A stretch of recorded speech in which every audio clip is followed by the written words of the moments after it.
International Dali Dreamstone Association's show in Manhattan, New York. We're extremely proud and happy to present a fantastic work from Dali, China.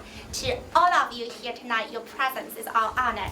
And we would love to, if that's possible, may indulge us just a quick second for Mr. Michael Teller, as the successful Asian antique dealer and lover and collector for Dali Dreamstone, to share with us a little story why we're doing this and how he's stumbling to Dreamstone, why he's helping us and collaborating with She wants me to share my ignorance with you. Well, not the But actually, most of you are probably not familiar with Dreamstones as an art form.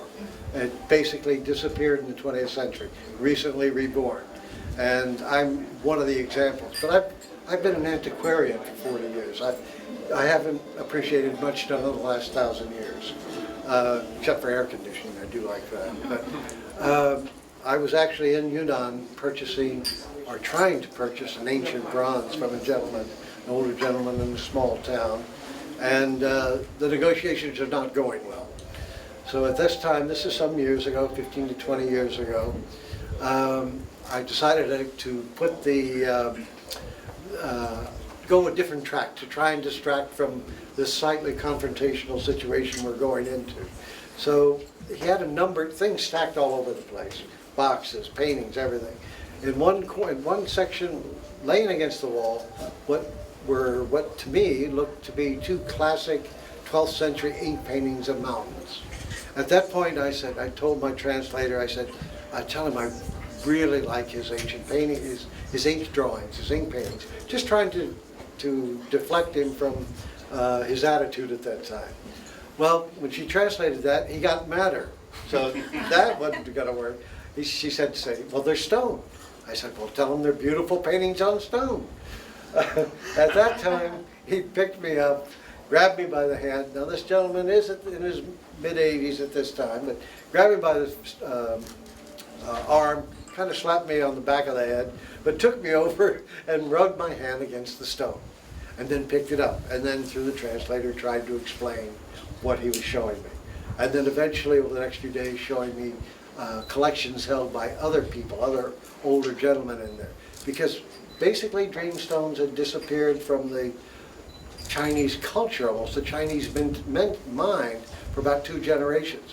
Between the war, between the Civil War, between Cultural Revolution, most all of this had disappeared. And of course, references to dynastic China were not particularly viewed favorably at the time. So it basically became the province of a few old collectors and a group of people around Dali, the city of Dali, mostly of the Bai nationality, who kept this alive. And it's very good, very interesting to keep it alive, because this is an art form that requires a talent, not a skill. You could do this for 20 years. If you don't have the talent, by the time you finish cutting your stone, you will have nothing but bathroom tile, I guarantee you. So basically, this is the only 20th century art that brought me out of being an antiquarian.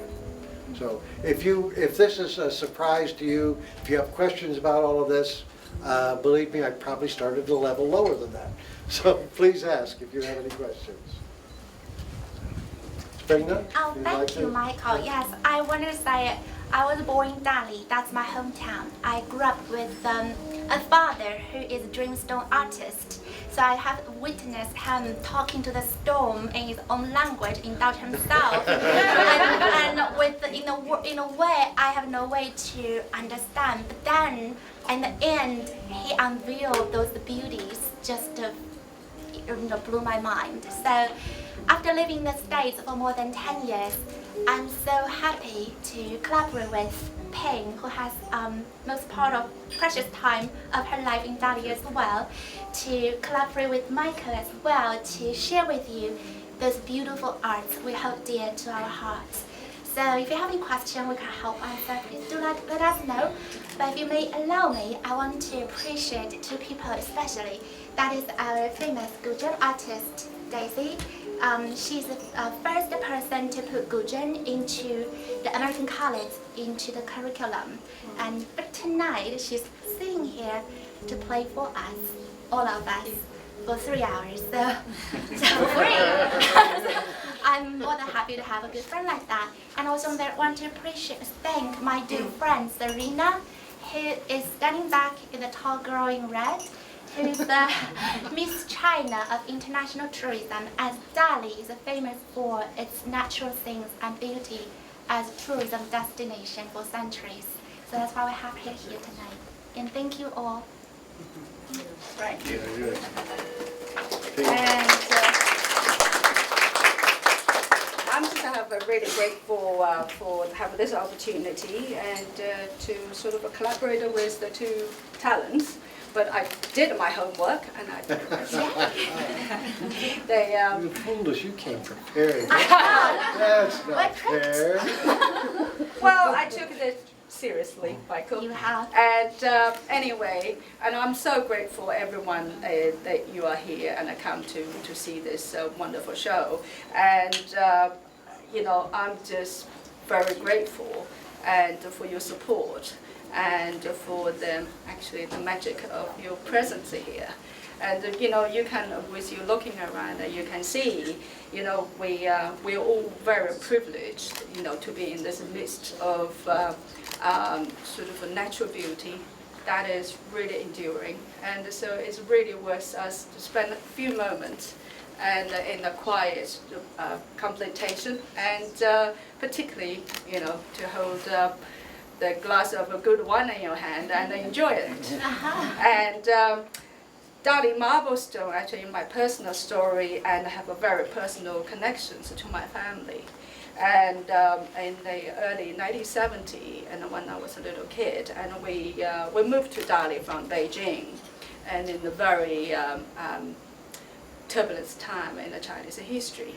And my father, who had sort of had a prominent role in the sort of a public, in the local public community. And he soon he get there, then he realized how the Dali, you know, Dali marble, it was sort of, it's much more sort of beyond than, you know, it is a building material or the furniture material. And you know, as you can see, the marble had a really artistic beauty and almost, in a way, spiritual quality. And that was really appreciated by the empress from Tang Dynasty over 1,000 years ago. And as a child, you know, in my sort of innocent way, I had a privilege to accompany my dad to the marble factory to see the marble being cut. And that really has left quite a profound impact on me.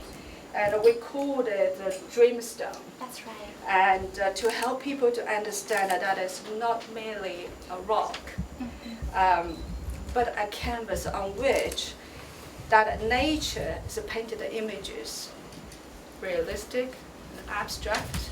There's sort of that images, right? It's almost as profound as, you know, anything that can be painted by any human hand. And predated it. Pictures of, you know, pictures of trees and animals. These were made 1 billion to 1.5 billion years ago. And you have pictures of animals that didn't appear until much later than that. Right. So, Now we can all leave to all of you to exercise your judgment, your sense of curiosity, and your sense of wonder, and your sense of artistic appreciation in view of those wonderful works. And if you can't really appreciate the intrinsic beauty, the intrinsic meaning, and the intrinsic artistic value, then just go have another glass of wine. And you might see it more clear.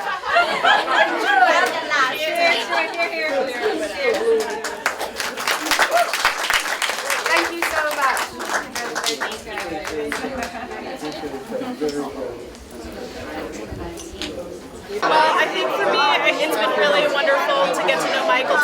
for all of these years. You know, I have been an art advisor for a very long time, and I feel that I can really come here and present works that are very hard for other people to find. And Michael is so fascinating, and sort of his understanding of Chinese history, every individual artifact is so unique and so exciting. And I think, you know, for us, it's been, I think for everyone who comes here, they understand how deep Michael Teller's respect is for Chinese culture and all of the work that he's done over these last 4 decades. And so it's almost just an honor to even walk through these gallery doors. For me, particularly, I feel it's the highlight of my life in many cases to come here and just listen to his stories and sit and have a wine with him and learn more about Chinese history and artifacts. What field are you from? I'm an art advisor, actually, but I feel like Michael, you know, I generally don't work with antiquities, but I do help clients make good decisions, and so Michael is someone who I think understands and really is inspiring, actually. Do you have any recommendations to the younger generation or the people who just into this field? What should they learn? What is the impact on them? Yeah, I mean, I think really learn everything that you can about the work that you're doing, about the field that you're in, and obviously just enjoy, you know. So this is the only advice I can offer. Art is really a universal language. It is. It is. Yes. Yes. It is. It is. Thank you so much. I appreciate it. And we hope to see you in the other videos. Well, thank you very much. Thank you. He's the one who Okay, we discovered unveiled this. and discovered this. I want a picture of both of you in front of this beautiful piece. Thank you. Yeah, it's a pleasure. We have one more room in the back. Yeah, I will. Every room has its own collection. So by the palette, in the style, in different type of the I'm stones. completely new to this art. I never heard about that, and it's so beautiful.